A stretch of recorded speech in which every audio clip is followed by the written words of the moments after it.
Tahasan ngayon na inanunsyo ni Canadian Prime Minister Justin Trudeau ang kanyang pagbibitiw bilang leader ng Liberal Party.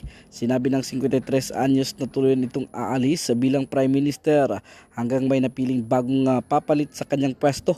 Isa sa mga labis nitong pinanghihinayang ay ang proseso ng halalan ng kanilang bansa. Magiging suspendido ang parlamento ng Canada hanggang Marso 24 hanggang mayroon ng bagong leader. Pumayag aniya ang Governor General na magsasagawa ng bagong sesyonal na parlamento at ito'y isasagawa sa Marso 24. Si Trudeau ay naging leader ng Liberal Party sa loob ng 11 taon at naging Prime Minister ng 9 na taon.